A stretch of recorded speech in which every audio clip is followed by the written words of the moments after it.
Should I install a chimney cap on my chimney? We get that question, and the answer is probably, but there's a couple of different scenarios that we want to look at. I've got a chimney cap here in the box, but before I pull out this item, I want to kind of go over a couple of scenarios to think about for you to decide whether or not you should put a chimney cap on the chimney.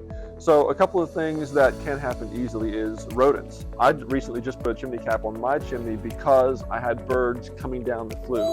If you look online about should I get a chimney cap or not, you see a lot of stories of birds, bats, squirrels, those kinds of rodents coming down chimneys into your living space. You know, probably not the funnest thing to have happen.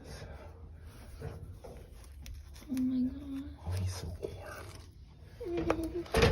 Oh my god. It's okay.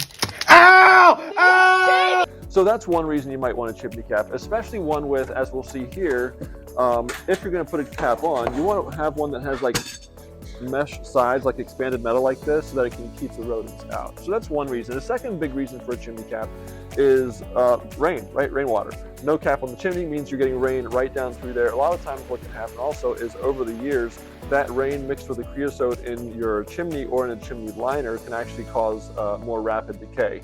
So here's a couple of things to consider. If you have a wood roof, especially a western red cedar or wood shake roof, I would say definitely get a cap with, this is sometimes called spark arresters, or they have more fancy ones, but think about this. So if you're burning wood in a fireplace, some of those embers are going to be going up through the chimney and exhausting out the roof. If you've got a wood roof, you probably want to have a chimney cap with spark arresters to catch those embers from going out and falling on your roof and potentially igniting a nasty fire. So that's a big thing that you want to consider.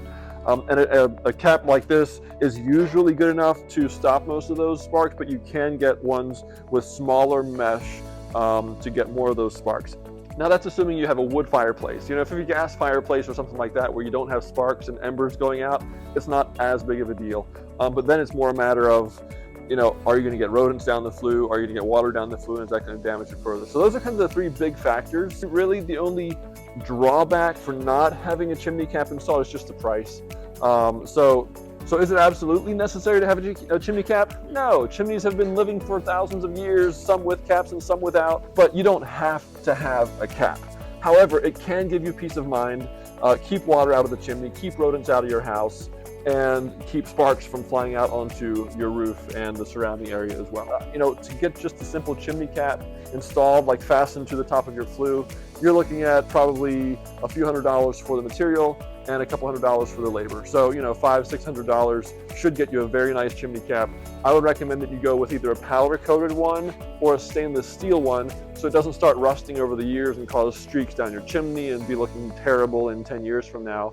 You just set it and forget it, and you're good to go. So that's my opinion on chimney caps from Joyland Roofing.